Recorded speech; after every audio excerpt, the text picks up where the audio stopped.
저는 오늘 창세기 26장 1절로 5절 말씀과 12절에서 15절 말씀을 중심으로 명령과 약속 그리고 순종이라고 하는 제목으로 은혜를 나누고자 합니다.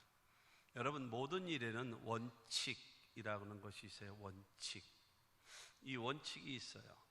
그 원칙이 있기 때문에 여러분 모든 이론, 그 다음에 모든 실천, 행동 했는데 기본적인 말하자면 규칙이라고 할 수 있습니다.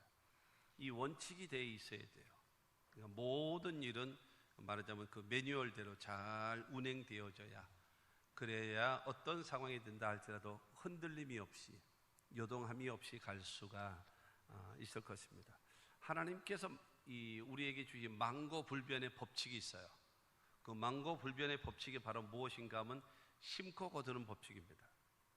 이거는 전혀 변할 수 없는 그런 이 원칙입니다. 콩 심은 데는 콩 나고요, 팥 심은 데는 팥 납니다.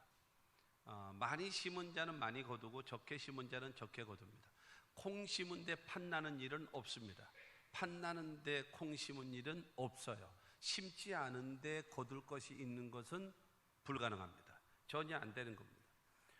모든 원리, 원칙이 있다는 거죠. 오늘 말씀을 통해서 보게 되어지면 하나님 앞에 복받을 수 있는, 하나님의 은혜를 입을 수 있는 그러한 이 말하자면 원칙을 소개하고 있단 말입니다. 사람들이요, 살아가면서 하던 대로 합니다. 습관대로 하고요, 익숙한 대로 합니다. 근데 그것이 후회 없이 잘 되고 있는 것이라면 아무 문제가 없는데, 중요한 것은 이것이 신앙이나 인격이나 그 다음에 인생이나 뭔가 개선이 필요하고 변화가 필요하고 달라질 것이 있다면 고쳐야 합니다. 근데 늘 하던 대로 해요. 습관대로 하고요, 익숙한 대로. 우리가 그러니까 쉽게 예를 들어서 우리가 교회 와서 예배 드려요. 그리고 뭐 은혜 받았다 그래요, 깨달음을 얻었다 그래요. 정말로 내 은혜를 받았다라고 얘기하면서 내 삶의 현장으로 딱 가면서 익숙한 대로, 내 가면서 살던 대로, 내가 가면서 하던 대로 살아요. 그 하나님의 말씀이 내 삶에 전혀 뭐가 없어요. 적용되지 않아요. 그러면 그게 무슨 의미가 있을까요? 그 사람에게 있어서 신앙이 무슨 의미가 있겠고 은혜 받은 것이 무슨 의미가 있겠습니까? 전부 다 거품처럼 사라져버려요. 다 없어버리고 말아요. 그러니까 하나님의 말씀은 어떻게 되는가 하면 첫째로는 약속하시고요, 두 번째로는 명령하시고, 약속하시고 명령을 하세요. 그러면 약속의 말씀을 믿으면 그 명령을 따르게 되어 있습니다.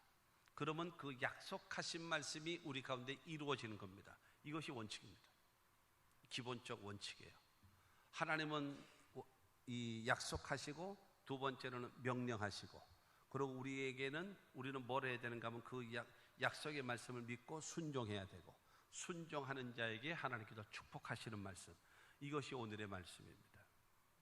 오늘 이삭의 사건을 통해서 이 말씀을 기억하시고, 그러면 여러분들이 성경의 말씀을 우리에게 적용되기가 쉬울 겁니다.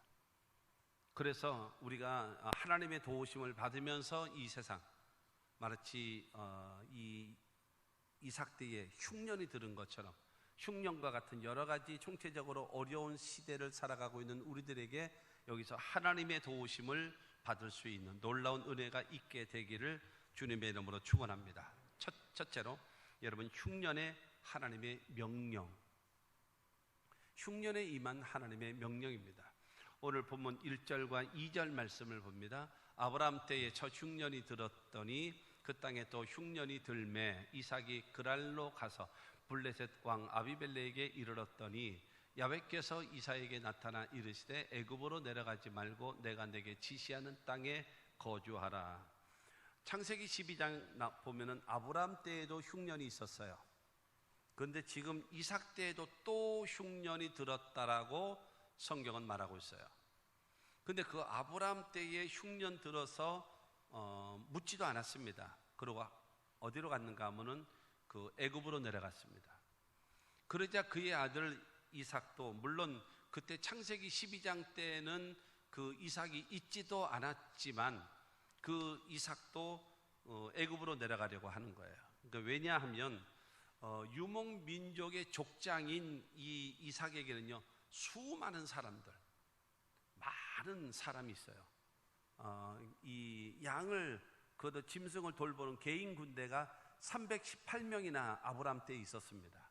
그러니까 어마어마한 인파죠. 그러면 318명이 여러분 그 관리하는 짐승들은 얼마나 많겠습니까? 양, 염소, 그다음에 소, 그다음에 나귀, 낙타, 여러분 이와 같은 짐승들이 얼마나 많겠습니까? 어마어마하게 많죠.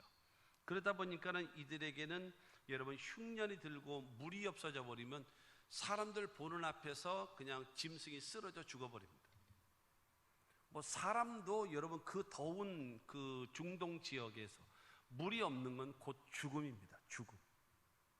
하루를 물을 마시지 못한다. 그거는 여러분 죽는 겁니다. 그렇기 때문에 그들은 애굽으로 내려갑니다. 왜냐하면 애굽이라고 하는 나라는 나일강이 흐르잖아요. 이 나일강이 얼마나 큰지, 대한민국이라는 나라를 거기다가 집어넣어도 퐁당 들어가고도 남는 게 나일강이에요. 어마어마한 큰 강이 있기 때문에 거기는 물 걱정이 없어요. 물 걱정이 전혀 없기 때문에 애굽에만 내려가면 먹고 사는데 전혀 지장 없다라고 생각되어지는 것입니다. 그렇기 때문에 너나 할 것 없이 흉년되어지면 애굽으로 줄지어서 내려갈 수밖에 없는 것입니다. 그래서 여러분 이삭이라고 하는 사람도 이 애굽으로 내려가기 위해서 블레셋 땅에 있는 그랄이라고 하는 지역에 머무르게 됐습니다. 그때에 하나님께서 그 이삭에게 나타나서 첫째, 애굽에 내려가지 마라. 두 번째, 내가 내게 지시할 땅에 거주하라. 이게 하나님의 말씀입니다. 여러분 애굽이라고 하는 나라는 우상 숭배하는 나라의 상징입니다. 애굽이라고 하는 나라는 불신앙의 나라입니다. 애굽이라고 하는 나라는 죄악과 타락의 도시를 상징하는 여러분 나라인 것입니다. 여러분 그렇기 때문에 하나님께서 가지 말라는 거예요. 성경에 보게 되어 요즘은 흉년, 그 다음에 광야의 길, 그것을 여러분 보여주는 이유가 있어요. 첫째는 뭐냐면요, 자연적인 그런 재해라든가 자연적인 현상으로 인하여 흉년이 들거나 이런 일이 생겨날 수 있습니다. 그리고 흉년뿐만이 아니라 이 광야의 길 같은 경우는 두 번째는 뭐냐면 하나님의 심판입니다. 하나님의 심판으로 인해서 흉년이 다가올 때가 있어요. 또 세 번째로는 하나님의 훈련 장소, 테스트하는 바로 그 장소인 것입니다. 그 흉년의 과정을 통해서 하나님이 우리에게 원하시는 것이 무엇인가 하면 나를 믿는가 안 믿는가를 확인하고 싶은 거예요. 그리고 하나님께서 나를 믿으라고 주님께서는 우리에게 메시지를 여러분 주고 있는 것입니다. 그렇기 때문에 저와 여러분들이 어렵고 힘든 일이 다가왔을 때에 우리가 취해야 할 자세가 바로 무엇인가 하면은 하나님께로 더 가까이 나와야 돼요. 우리 금년도 교회 표어가 하나님께 가까이함이 내게 복이라 하셨기 때문에 여러분 흉년과 같은 어려움이 다가왔을 때에 하나님께로 가까이 나오는 저와 여러분들이 되기를 바랍니다. 신명기 8장 2절과 3절 말씀을 보면 내 하나님 야훼께서 이 40년 동안에 내게 광야길을 걷게 하신 것을 기억하라. 이는 너를 낮추시며 너를 시험하사 내 마음이 어떠한지 그 명령을 지키는지 지키지 않는지 알려 하심이라. 너를 낮추시며 너를 줄이게 하시며 또 너도 알지 못하며 내 조상들도 알지 못하던 만나를 내게 먹이신 것은 사람이 떡으로만 사는 것이 아니요 야훼의 입에서 나오는 모든 말씀으로 사는 줄을 내가 알게 하려 하심이니라. 여러분 출애굽을 시키신 하나님께서 40년 동안 광야로 그들을 인도하셨어요. 광야로. 그 광야로 여러분 광야라고 하는 것은 사방을 돌아봐도 뭐가 없는가 하면 여러분 광야에 없는 것이 뭐가 있는지 아십니까? 길이 없어요. 광야에는 길이 없어요. 사막에는 특히 사막 같은 경우는 물이 없기도 하고요. 그렇지만은 어쨌든 광야 하면은 뭐가 없는가 하면은 길이 없어요. 그 다음에 또 없는 게 뭐가 있는가 하면 물이 없어요. 세 번째로 뭐가 없는가? 먹을 것이 없어요. 쉴 곳도 없고 그 허벌판 그 광야로 여러분 몰아내시는 겁니다. 사람에게는 의식주 문제가 대단히 필요하죠. 먹고 마시고 여러분 입고 그다음에 살아야 할 이것이 대단히 필요한 것입니다. 그런데 이 광야로 인도하신 하나님께서 낮에는 구름 기둥으로 인도하시고 밤에는 불 기둥으로 그들을 인도하시는 거예요. 뿐만이 아니라 새벽에 만나를 내리시고 저녁에는 메추라기를 통해서, 메추라기가 새입니다. 그래도 아무리 못생겼어도 메추라기는 새예요. 메추라기를 보내시고 반석을 통해서 물이 나게 하시는 그 역사. 전쟁이 다가오게 되어지면 하나님께서 여러분 그 이스라엘 백성들과 함께 하셔서 전쟁을 이기게 하셨고, 뿐만이 아니라 40년 동안 옷이 닳지 않고 신발이 헤어지지 않게끔 하나님께서 그들을 지켜주셨습니다. 중요한 것은 바로 무엇인가 하면 40년 광야 생활을 그들은 노력한 거 아무것도 없어요. 애쓴 거 하나도 없어요. 힘쓴 거 아무것도 없습니다. 그러나 40년 광야를 하나님께서 여러분 먹이시고 입히시고 모든 것에 부족함이 없도록 채워주시는 그 하나님, 나를 믿어라. 내가 모든 거의 공급자다. 그 하나님을 여러분 인정받고 싶으신 겁니다. 그렇기 때문에 여러분, 저와 여러분들, 하나님께서 우리에게 그 흉년으로 인하여 애굽으로 내려가고 있는 이삭에게 가는 길을 멈추게 하시고, 내려가지 마라, 이곳에 머물러라. 이곳에 머무르라는 소리는 무엇이겠습니까? 모든 것의 공급자 되시는 하나님을 바라보고 하나님을 믿고 하나님을 의지하며 살아가는 자가 될 것을 여러분 말씀하고 있는 것입니다. 할렐루야. 여러분, 중요한 것은 하나님 중심으로 이 세대를 본받으며 살아가지 말고 성도된 자는 하나님의 말씀대로 하나님을 의지하며 살아가는 자가 되기를 하나님은 명령하시고 하나님은 우리에게 말씀하고 있게 되어짐을 주님의 이름으로 축원합니다. 여러분, 하나님께 가까이 나아가는 거예요. 점점 힘들고 어렵고 고통스럽고 그럴 때에 인간의 방법으로, 세상적 방법으로 여러분 살아가는 자가 아니라 흉년과 같은 세상을 살아가고는 저와 여러분들에게 애국과 같은 세상적 방법으로 살아가려고 하지 말고 하나님을 의지하며 하나님을 섬기며 하나님께 나아오며 살아가는 하나님의 사람이 되기를 성경은 우리를 통해서 우리에게 명령하고 있다는 사실을 믿으시기를 주님의 이름으로 축원합니다. 두 번째로 여러분, 흉년에 임한 하나님의 약속입니다. 흉년에 임한 하나님의 명령이잖아요. 애굽으로 내려가지 말고 그 다음에 내가 지시하는 땅에 거류하고 거주하라 하시는 명령입니다. 그러면서 그 흉년 때에 명령만 아니라 거기다가 약속을 하십니다. 무슨 약속을 하시는가 하면 첫째로 내가 너와 함께 하겠다. 3절 말씀 보면 이 땅에 거류하면 내가 너와 함께 있어 그랬습니다. 여러분, 사람에게 있어서 가장 큰 복이 바로 무엇입니까? 하나님이 나와 함께 하시는 겁니다. 할렐루야. 여러분, 사람이 이 세상을 살아가면서 만남이라고 하는 것은 대단히 중요하죠. 대단히 중요합니다. 여러분, 제일 처음에 만나는 것이 부모와의 만남이죠. 이건 뭐 선택의 여지가 없죠. 선택의 여지가 없죠. 그 다음에 우리가 성장하면서 그 배우자에 대한 선택, 그 어떤 사람을 만나느냐, 남자와 여자 똑같습니다. 누구를 어떤 사람을 만나느냐에 따라서 인생이 달라지는 거예요. 인생이. 그리고 이제 또 선택할 것이 무엇이 있는가 하면 직업, 내가 무엇을 하고 먹고 살 것인가를 생각해야 되고요. 그 다음에 또 하나는 내가 무엇을 믿으며 살 것인가, 종교적인 선택입니다. 그러니까 첫째로는 이제 배우자의 선택, 그 다음에 직업에 대한 선택, 그 다음에 그 종교의 선택.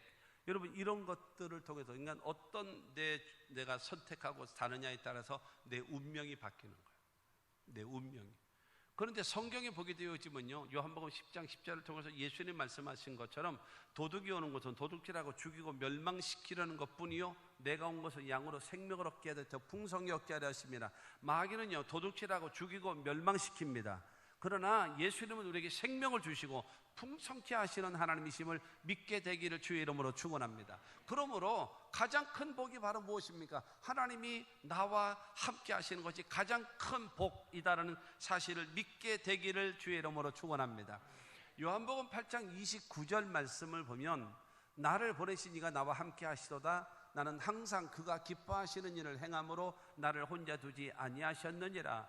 하나님께서 예수를 이 땅에 보내주셨는데 이 땅에 예수를 보내신 하나님께서 예수님과 늘 동행했다라는 거예요. 함께 했다라는 거예요. 왜 그러느냐? 예수님께서는 하나님이 원하시는 일을 항상 행하고 있었어요. 항상 행하고 있으니까는 여러분, 하나님이 예수님을 떠나지 않고 항상 동행해 주시는 거예요. 그러므로 예수님이 가시는 곳마다 사역 위에 기적이 일어나고 성공적인 인생이 되어졌다는 사실을 믿게 되기를 주님의 이름으로 축원합니다. 여러분, 예수님도 하나님의 원하시는 일을 행함으로 인하여 하나님이 함께 하셨던 것처럼 하나님이 말씀에 순종하며 살아가는 저와 여러분들에게 하나님이 함께 하심을 믿게 되기를 주의 이름으로 축원합니다. 예수 그리스도는 어제나 오늘이나 영원토록 동일하기 때문에 하나님의 말씀에 순종하며 살아가는 자에게 주시는 약속이 바로 무엇인가 하면 내가 너와 함께 하겠다는 겁니다. 두 번째는요, 내가 너에게 복을 주겠다라는 겁니다. 복을 주겠다. 3절에 보면은 내게 복을 주고 그랬습니다. 복. 하나님이 복을 주신다라는 겁니다. 하나님은요, 아브라함이 순종할 때에 복을 주셨어요. 할렐루야. 뿐만이 아니라 여러분, 이삭에게 지금 말씀하고 있습니다. 내 말에 순종하면 내게 복이 임하리라. 하나님 말씀하시는 것입니다. 복은 누가 주나요? 하나님이 주시거든요. 믿으시면 아멘 하시기 바랍니다. 하나님이 복을 주시는 겁니다. 고린도전서 2장 9절 말씀을 보면 기록된 바 하나님이 자기를 사랑하는 자들을 위하여 예비하신 모든 것은 눈으로 보지 못하고 귀로 듣지 못하고 사람의 마음으로 생각하지도 못하였담과 같으니라. 여러분, 자기를 사랑하는 자들을 위하여 예비하신 모든 것이라 그랬습니다. 우리가 다만 눈으로 보이지 않고 귀에 들리지 않고 마음으로도 생각지도 못했을 따름이지 하나님이 우리에게 필요한 모든 복을 예비하시고 준비하신다는 사실을 믿으시기를 바랍니다. 그러면 여러분, 그 복을 누구에게 주실까요? 그릇이 준비된 자, 준비된 자가 받는 겁니다. 하나님께서 주시는 이 복은요, 준비된 자가 받는 겁니다. 준비되지 않은데 주겠습니까? 어림없죠. 어림없어요. 여러분, 그럴 수 없는 거예요. 낭비할 수는 없는 거예요. 그렇기 때문에 하나님의 축복을 받을 수 있는 그릇이 준비된 자에게 복을 주시는 것입니다. 하나님의 복을 받을 수 있는 준비된 자가 바로 무엇입니까? 하나님의 말씀을 듣고 믿고 순종하는 자. 그 사람이 여러분, 하나님의 복을 받을 수 있는 그릇 준비된 자라는 사실을 믿게 되기를 주의 이름으로 축원합니다. 여러분, 직분은 높아졌어요. 그 다음에 신앙생활 한 지는 오래됐어요. 그리고 교회 와서 예배도 잘 드려요. 그리고 기도도 잘해요. 열심히 봉사도 잘해요. 그런데 그 사람이 삶의 현장에서 하나님의 말씀에 순종하지 않는다면 그 사람이 과연 믿음의 사람일까요? 아니죠. 그 사람은 가짜입니다. 그 사람은 거짓입니다. 입으로만 떠들어대는. 그 사람은 어떤 사람인가? 종교인, 교인입니다. 교인이 뭐냐? 교회에 속한 사람입니다. 하나님은요, 교인을 찾지 않습니다. 신자를 찾습니다. 예수를 나의 구주로, 하나님을 나의 아버지로 믿고 섬기고 순종하며 살아가는 그와 같은 사람을 찾으신다는 사실을 믿으시기를 바랍니다. 하나님은 예수를 통해서 우리에게 예비하신 복을 주시는 거예요. 하나님의 말씀에 순종하며 살아가는 사람에게 예비된 모든 복이 우리에게 온다라고 하는 사실입니다.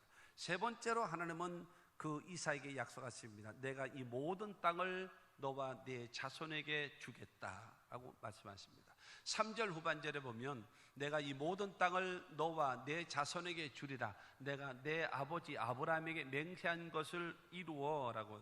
그러니까 하나님은 이삭에게도 물론이고 그 다음에 이 땅들을 너와 내 자손들에게 주겠다라고 하나님께서 약속하셨습니다. 하나님께서 아브라함에게도 약속하신 것을 너에게도 지금 약속한다. 네가 내 말에 순종하면 첫째로 내가 너와 함께 할 것이고, 둘째로 내게 복을 줄 것이고, 세 번째로 이 땅을 너와 내 자손에게 영원토록 주겠다라고 하나님은 약속해 놓으셨다는 사실을 믿으시기를 바랍니다. 5절 말씀에도 보면은요, 5절에 보면 이는 아브라함이 내 말을 순종하고 내 명령과 내 계명과 내 율례와 내 법도를 지켰음이라 하시더라. 여러분, 네 아버지 아브라함도 내 말에 순종하며 살아왔기 때문에 내가 그에게 축복한 거야. 그러므로 너도 내 말에 순종하면 내가 너와 함께 할 것이고 내게 복을 줄 것이고 이 땅을 너와 내 자손에게 주겠다라고 하나님 말씀하셨음을 믿게 되기를 주님의 이름으로 축원합니다. 여러분, 우리들은요, 나 때문에 자식이 잘 되고 나 때문에 여러분 후손이 잘 될 수 있을 만한 믿음의 사람들이 되시기를 주님의 이름으로 축원합니다. 여러분, 축복의 통로가 되어지고 여러분 나를 딛고 올라설 수 있게끔 여러분 믿음의 본을 보일 줄 아는 참된 신앙과 믿음의 사람들이 다 되어지기를 주의 이름으로 축원합니다. 그리고 네 번째로 약속이 무엇인가 하면 내 자손을 인하여 천하 만민이 복을 받으리라 말씀하세요. 내 자손으로 인해서 4절 말씀을 보면 내 자손을 하늘의 별과 같이 번성하게 하며 이 모든 땅을 내 자손에게 주리니 내 자손으로 말미암아 천하 만민이 복을 받으리라. 중요한 거는 내 자손을 하나님께서 축복하겠다는 거예요. 그러니까 네 자손 중에 메시아를 탄생시켜서 모든 인류를 구원시킬 수 있는 메시아가 탄생하게 할 것이다 말씀하고 있고, 중요한 거는 내 후손으로 인하여 많은 사람들이 복을 받을 수 있는 영향력 있는 사람을 만들어 주겠다라는 거예요. 할렐루야. 여러분, 이것이 하나님께서 이삭에게 주신 약속입니다. 애굽으로 내려가지 마라. 내가 원하는 곳에, 지시하는 곳에 머무르라. 세상적 방법으로 살려고 하지 말고, 사람들 따라다니면서 그 방법대로 살아가려고 하지 말고, 유행 따라 살아가려고 하는 자가 되지 말고 예수 안에 거하라.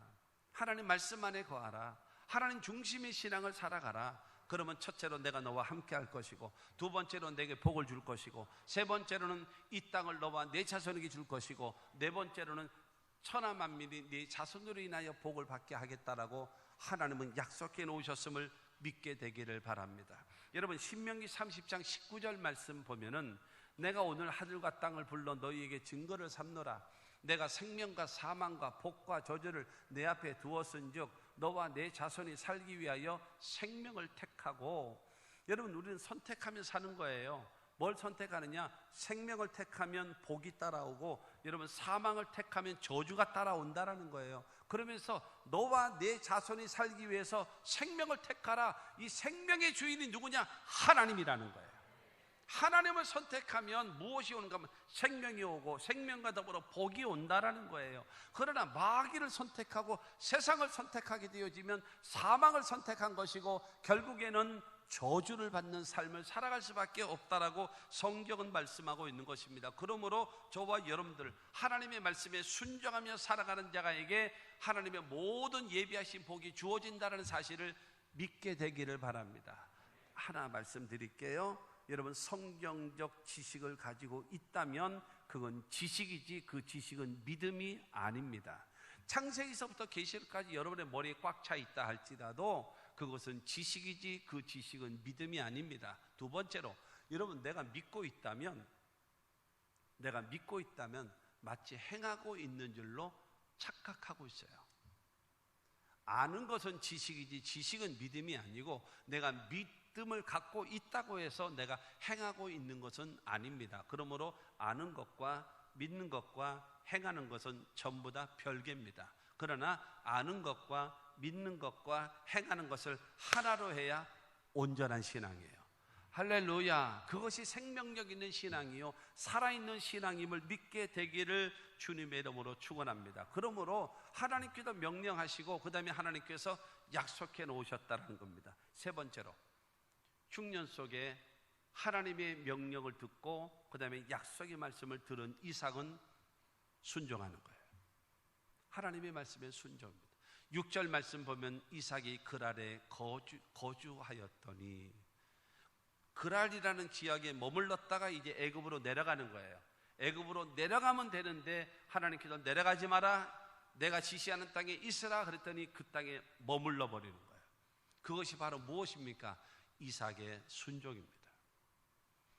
누가 보더라도 애굽으로 내려가야지만이 살 길이 있어요. 왜냐하면 이삭에게는 뭐가 있어요? 수많은 사람들이 있어요.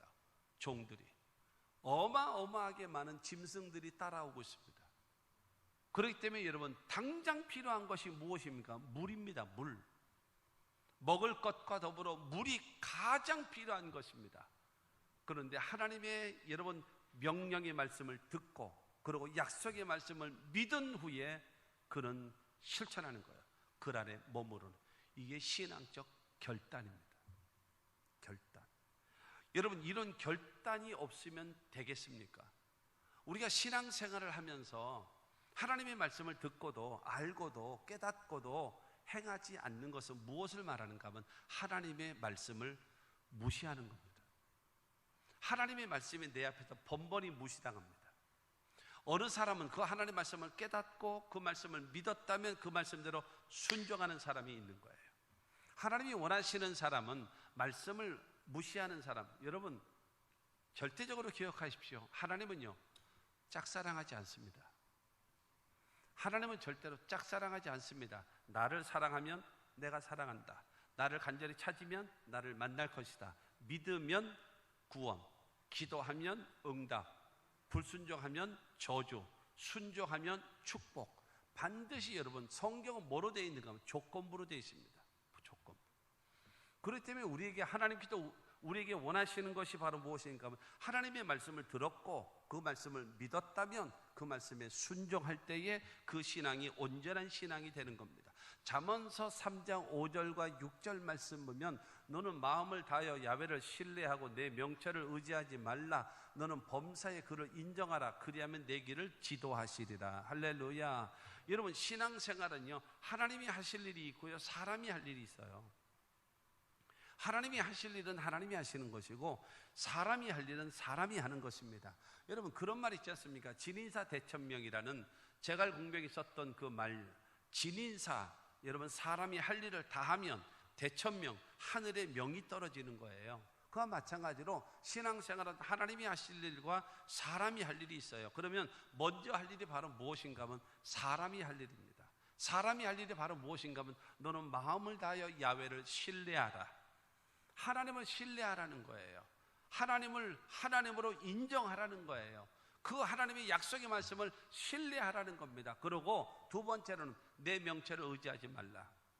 내 명철을 의지하지 말라고 하는 것은요, 네 지식, 네 감정, 네 생각, 네 경험, 그거 하나님 앞에 내세우지 마라.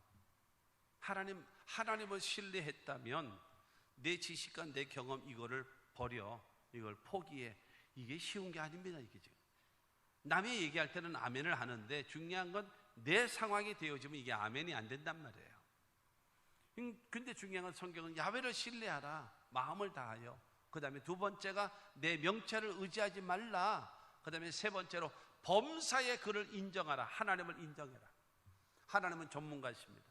하나님은 모든 것의 책임자이십니다. 하나님은 생사복의 주관자가 되십니다. 나는 그 하나님을 믿습니다 하고 그 하나님을 인정하라는 겁니다. 그러면 하나님이 하실 일이 있다라는 거예요. 그 하나님이 하실 일이 무엇입니까? 내가 내 길을 지도해 주리라 이거예요. 여러분, 우리는 마음을 다하여 야훼를 신뢰하고 내 명철, 인간의 명철 지식은 포기해버리고 그 다음에 하나님을 인정해드리고 살아가게 되어지면 하나님께서 내가 가야 할 길, 해야 할 일, 모든 것을 주님께서 가르쳐 주시고 도와주신다는 사실을 믿게 되기를 주님의 이름으로 축원합니다. 할렐루야. 이와 같은 하나님의 말씀에 대한 여러분 인정하고 순종하게 되어지면 우리 삶 속에 무엇이 나타나겠습니까? 하나님의 기적적 역사가 임하는 겁니다. 그런데 이 이삭이요, 순종을 하는데 이 말로만 순종하는 것이 아니에요. 하나님 말씀에만 지금 이때만 순종한 것이 아니라 아버지의 말씀에 목숨을 걸고 순종합니다.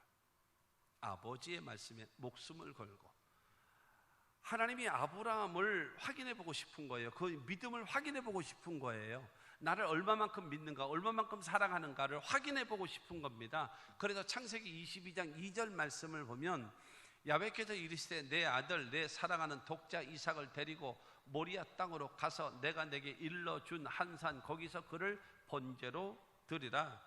여러분, 내 아들 친자식 100살에 낳은 자식 하나밖에. 그 다음에 내 사랑한다라고 하는 것은 네 목숨보다도, 여러분 100살에 낳은 자식이니까 하나밖에 없는 자식, 그 자식이 여러분 내 목숨보다도 더 사랑하지 않겠습니까? 그리고 독자 하나밖에 없는, 그리고 뭐 빼도 박도 못하게끔 이삭 딱 찍었어요. 그러면서 그를 모리아산으로 가서 그를 번제로 삼아서 내게 제사를 드리라 라고 청청병력과 같은 하나님의 말씀이었습니다. 그러나서 어쨌든 종들과 함께 그 다음에 이삭을 데리고 그리고 가자, 그리고 사흘길을 갑니다. 사흘길을 나귀에다 잔뜩 장작을 지우고 그러고 나서 가는 겁니다. 그래서 모리아산에 이러면 머물렀을 때에 종들은 너희들은 여기 있어라. 왜냐하면 종들을 데려가면은 제사 못 드리거든요. 그러니까 너희들은 여기 있어라. 그러고 나서 여러분 칼은 아브라함이 차고 그 다음에 횃불, 그 불은 아브라함이 들고, 그러고 이 이삭은 장작을 메고 가는 겁니다. 여러분 생각해 보십시오. 양을 잡아서 그다음에 온전히 싹 태워가지고 하나님께 번제로 드리기 위해서는 장작이 몇 개나 필요할까요? 한 5개만 있으면 될까요? 어림없죠. 어림없죠. 아무리 없어도 최소한 20-30개는 있어야 할 겁니다. 지금은 여러분 어린 양을 잡는 것이 아니에요. 뭘 잡아요? 자기 아들 잡아야 돼요. 사람을 지금 자기 아들을 불태워가지고 완전히 죄로 만들어버리게끔 여러분 하려면 장작을 매면 몇 개를, 이거 집에서 말하자면 도끼로 해가지고 장작을 만들었다고 쳐보세요. 몇 개 정도를 여러분 가지고 가야 되겠습니까? 아무리 적어도 50-60개 이상은 메고 가야 합니다. 그러면 여러분 이삭이 뭐로 지고 가요? 장작에다가 지게를 지고 장작을 여러분 어깨에 그냥 가득 싣고 그러고 모리아산을 올라가는 겁니다. 그렇다, 이 소리는 무슨 말이겠습니까?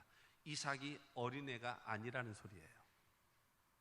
이삭은 여기 아브라함은 칼 들고 그 다음에 칼을 차고 그 다음에 불만 들고 가는 거예요. 이삭은 여러분 장작을 잔뜩 걸머쥐고 가는 거예요. 어린아이가 들고 갈 수는 없잖아요. 장성한 자입니다. 자, 생각해 보십시오. 모리아산에 올라갔습니다. 그러고 앉아있어요. 앉아있는데 물을 마시고 이제 앉아있는데 아브라함이 살금 가서 몽둥이 갖고 뒤통수를 갖다가 후려쳐가지고 기절을 시킨 다음에 그를 잡아서 번제로 드리겠습니까? 이거는 너무나 싸구려 책이죠. 그렇지 않겠습니까? 그럴 수는 없는 거죠. 성경은 말하고 있잖아요. 아버지, 이 칼도 있고 그 다음에 불도 있고 장작도 있는데 제물로 드릴 어린 양은 어디 있습니까? 그때에 아브라함이 하나님이 준비하신단다. 이게 우리가 보는 정경입니다. 그러면 정경 외에 가경이 있고 외경이 있습니다. 위경이 있고, 그러니까 성경 속에 들어가지 못하는 그 배경적 상황을 설명해 놓은 그 책에는 무엇으로 되어 있는가? 그 아브라함이 이삭에게 말합니다. 아들아, 내가 너를 사랑하는 줄 아느냐? 그러니까 이삭은, 그럼요, 아버지가 나를 사랑하는 줄을 알아요. 내가 너를 사랑하는데 내 목숨보다도 너를 더 사랑하는지 아느냐? 물어요. 그때 이삭이 아버지는 아버지의 목숨보다도 나를 더 사랑하는 것을 내가 알고 있습니다. 그때 이 아브라함은 다시 말합니다. 내가 지금 하는 말은 내 목숨보다도 더 사랑하는 아들에게 사랑하는 마음으로 이야기하는 것으로 너는 믿을 수 있니? 물었답니다. 그러자 이삭은 말하기를 내가 믿어요. 아버지의 말은 항상 틀림이 없었기 때문에 아버지의 말씀을 내가 믿습니다. 그때의 아브라함은 말합니다. 하나님이 너를 제물로 요구하신단다. 여러분, 만약에 뭐 힘으로 갑자기 그냥 줄을 묶어가지고 그러고 나서 하게 되어지면, 예를 들어 생각해 보세요.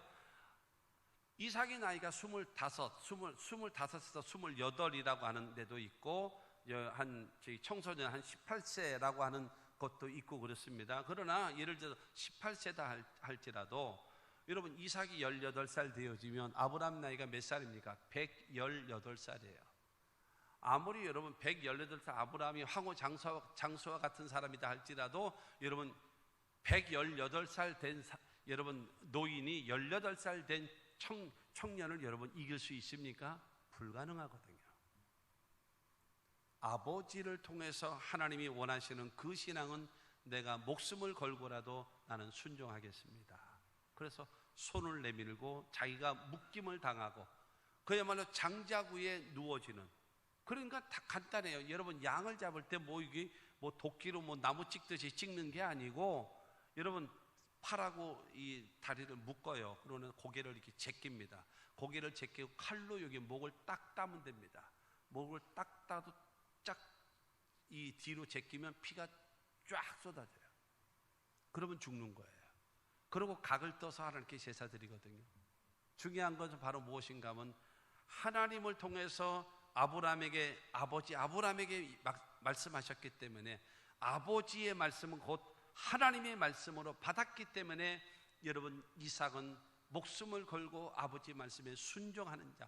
거기서 하나님은 아브라함아, 너는 정말로 나를 경외하는지를 알았노라 인정받게 되어지고, 그와 더불어 이삭도 하나님 앞에 인정받게 되어지는. 그래서 이삭의 일생에는 뭐가 없는가 하면 전쟁이 없습니다.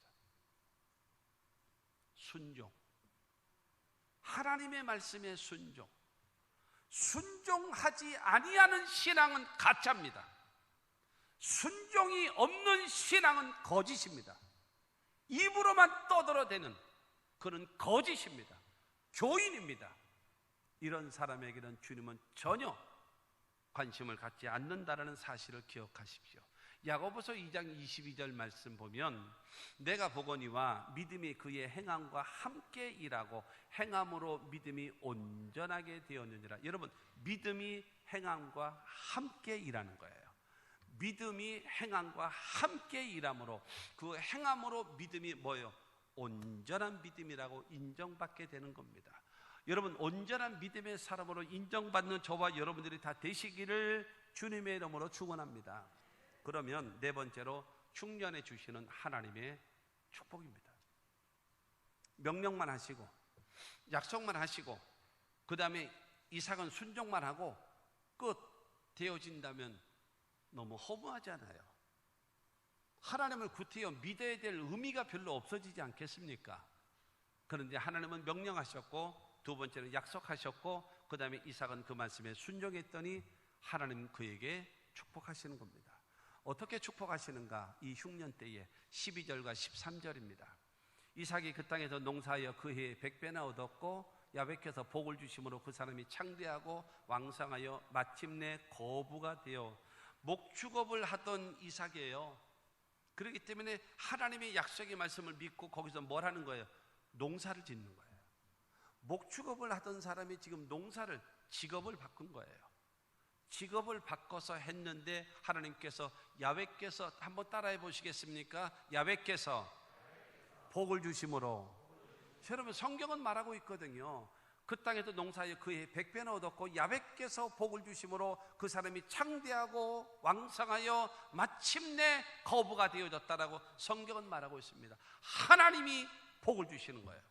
다른 사람은 흉년으로 인해서 농사를 져도 본전치기도 되지 않는데, 여러분, 이삭은 농사를 졌더니 100배를 맺는데요. 하나를 심었더니 100개가 났더라라는 그 숫자 개념이 아니라 100배나 얻었고 라고 얘기하는 것은 풍성한 결실이 맺어졌다라고 성경은 우리에게 말씀하고 있는 겁니다. 그러므로 사랑하는 성도 여러분, 하나님의 말씀에 순종하는 자에게, 명령의 말씀을 듣고 약속의 말씀을 믿은 후에 순종하는 사람에게는 하나님께서 무엇인가 하면 농사를 져서 100배나 얻게 되어지는 하나님의 축복으로 갚아주신다라는 겁니다. 그 사람이 창대하고 왕성하여 마침내, 여러분, 창대하고 커졌다라는 거죠. 왕성하여라고 하는 것은 이례적 사건이 아니라 계속적으로 일이 이루어진다라고 성경은 말하고 있는 것입니다. 그러므로 사랑하는 성도 여러분, 이와 같이 내가 하는 일로 위해 축복하시는 그 은혜가 이삭에게 임한 것처럼 우리에게도 임하게 되기를 주님의 이름으로 축원합니다.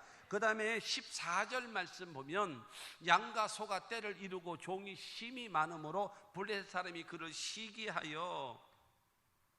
농사를 져서 여러분 풍성한 수확을 거둔 것뿐만이 아니라 양과 소가 떼를 이루었대.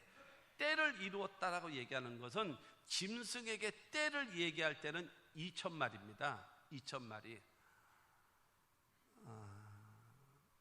놀라지도 않네요. 여러분 집에 그 소가 몇 대가 있죠? 떼가 2,000마리라니까요. 여러분, 양과 소가 떼를 이루었다 그랬어요. 지금 안 그래도 지금 이삭에게는 아버지 아브람 때문에 개인 군대 318명이 있었어요.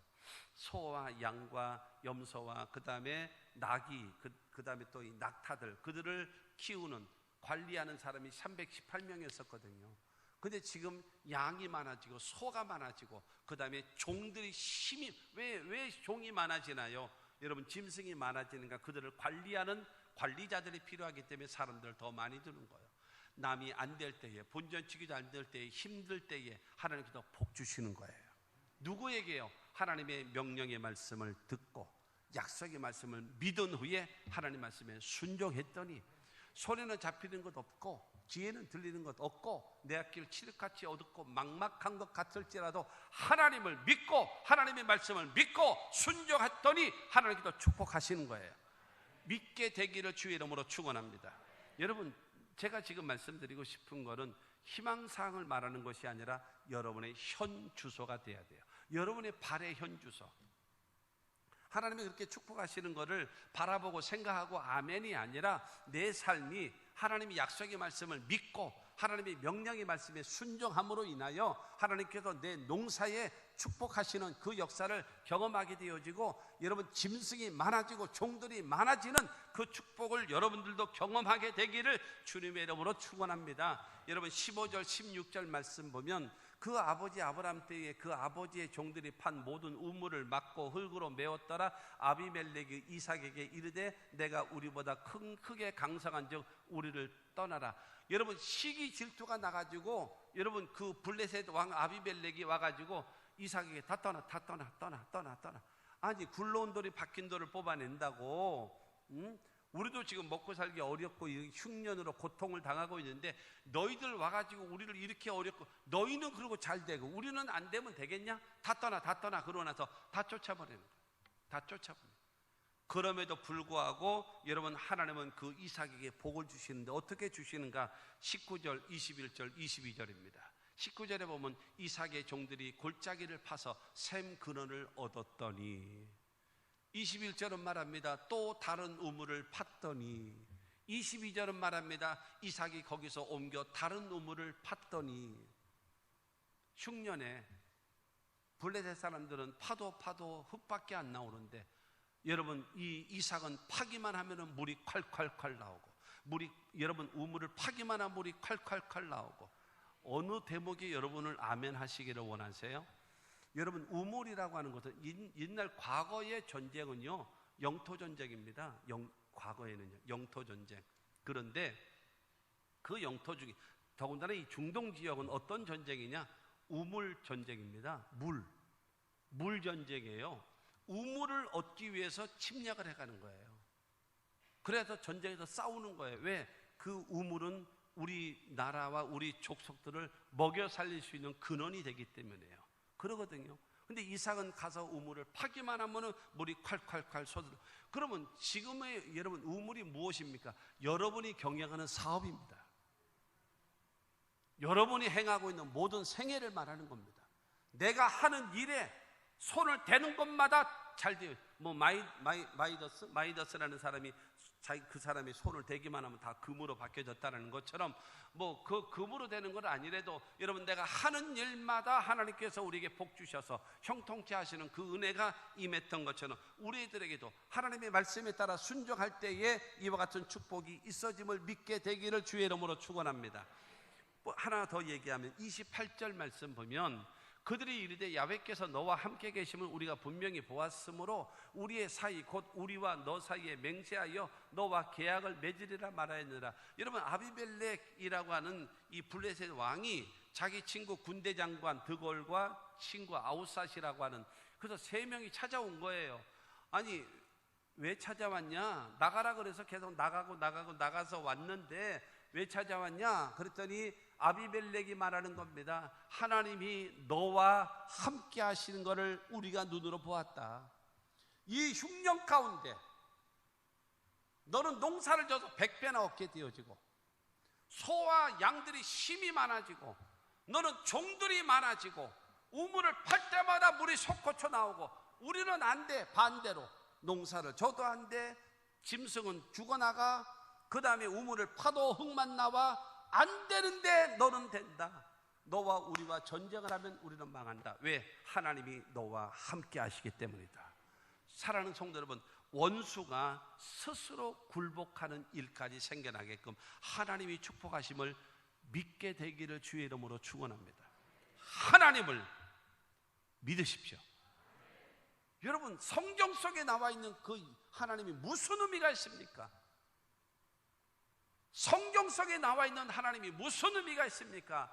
우리는 찬양하잖아요. 살아계신 주 나의 참된 소망. 살아계신 하나님을 참된 소망을 삼기 때문에 걱정 근심이 없는 사람이 저와 여러분 아닙니까? 할렐루야. 우리도 이와 같은 은혜와 축복이 있게 되기를 주님의 이름으로 축원합니다. 다윗이 말했던 것처럼 원수의 목전에서 상을 베푸시는 그 하나님의 역사를 이삭이 경험하게 된 것입니다. 그러므로 여러분, 오늘 말씀을 통해서 주시는 것이 바로 무엇입니까? 첫째로 흉년에 임한 하나님의 명령이잖아요. 그 명령이 무엇입니까? 애굽으로 내려가지 마라. 내가 지시하는 땅으로 가라. 이 말은 무슨 말이겠습니까? 세상적 방법으로 살려고 하지 마. 다른 사람들 유행 따라 살려고 하지 말고 사람들 따라가려고 하지 마라. 나의 안에 거하라. 나하고 함께 살자. 내 말을 듣고 내 말에 순종하며 살아라. 내 안에 다 있다. 내 안에 다 있다. 너의 필요한 모든 것이 다 내게 있다. 하나님의 명령입니다. 내 중심으로 살아라. 그러면서 약속하십니다. 두 번째로 흉년 가운데 주신 약속이 바로 무엇입니까? 첫째가 내가 너와 함께 할 것이다. 두 번째로 내가 내게 복을 줄 것이다. 세 번째로 이 땅을 너와 내 자손에게 주리라. 네 번째로 내 자손으로 인하여 천하 만민이 복을 받게 될 것이다. 할렐루야. 이와 같은 약속, 그 약속의 말씀을 믿을만 하니까, 약속의 말씀을 이삭이 믿을만 하니까 세 번째는 어떻게 하나요? 여러분, 이삭이 순종하잖아요. 애굽을 포기해버리는 거예요. 애굽을 안 간다. 이 땅에 거하자. 농사 짓자. 농사를 졌더니 100배나 얻게 되어지고. 여러분, 중요한 것은 하나님의 말씀에 순종하기로 결단하는 겁니다. 나와의 끊임없는 싸움을 싸웁니다. 여기서 여러분, 이기는 사람은 하나님의 말씀에 순종하는 것이고, 내 욕망에 여러분, 이 내 생각이 앞서 있는 사람은, 인본주의적 사고방식 가지고 있는 사람은 하나님의 말씀을 못 믿어요. 머리로는 믿는데 내 삶으로는 믿질 않아. 그것 때문에 따로 노는 거예요. 기름하고 물이 따로 놀듯이 따로 노는 거야. 그렇기 때문에 아무것도 안 되는 겁니다. 그런데 이삭은 결단을 내립니다. 순종하죠. 순종함으로 인하여 이 네 번째로 흉년 가운데 하나님께서 이삭에게 주신 축복이 무엇입니까? 그가 농사를 했더니 100배나 얻게 되어지는 놀라운 축복이 이루어지고, 그 다음에 두 번째는 소와 양과 그 다음에 종들이 심이 많아지는 그런 창대해지는 거부가 되어지는 것과 같은 축복을 주시고, 그 다음에 세 번째는 우물을 팔 때마다 물이 콸콸콸 솟아나오는 하나님의 축복이 채워주시고, 네 번째로는 스스로 적이었던 원수였던 자들이 스스로 굴복하며 와서 우리의 화평의 언약을 맺자. 하나님이 너와 함께 하심을 우리가 눈으로 보았다라고 말하는, 여러분, 이 사건이 오늘의 말씀입니다. 사랑하는 성도 여러분, 이것이 여러분 4000년 전에 있었던 어느 이야기로서 끝날 것이겠습니까? 하나의 사건을, 여러분 4000년 전에 남의 나라에 있었던 일이 나하고 무슨 상관이 있습니까? 여러분, 성경은 하나님의 말씀입니다. 이 말씀은 이 시대를 살아가고 있는 우리들에게도 주시는 하나님의 말씀으로 받으시기를 바라고, 그 하나님은 어제나 오늘이나 영원토록 동일하시기 때문에 그 동일하신 주님과 함께 살아가십시오.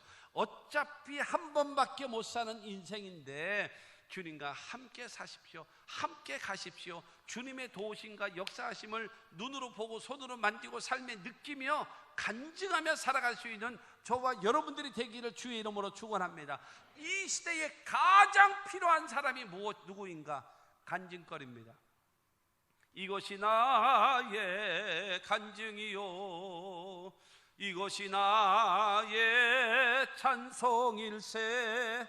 내가 만난 주님, 내가 체험한 주님, 그래야 알지 못하는 가족과 친척과 친구들과 이웃들에게 전할 거 아니겠습니까? 이와 같은 이삭과 같은 신앙이 없으니 살아계신 하나님의 놀라운 기적을 경험하지도 못하고,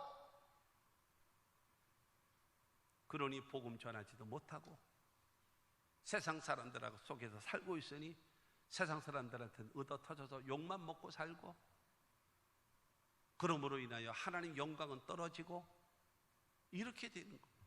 어물점 망신 꼴뚜기가 시킨다고 교회와 성도된 우리들이 꼴뚜기 역할하면 되겠습니까? 그렇게 살지 말고 이삭과 같이 하나님의 명령을 듣고 하나님 약속의 말씀을 믿고 손에 잡히지 않고 귀에 들리지 않아도 순종하는 결단의 신앙을 통하여서 하나님께서 일하시고 하나님께서 도와주시는 그 은혜와 능력을 경험하며 체험하며 살아갈 수 있는 여러분 모두가 다 되시기를 주 예수 이름으로 축원합니다.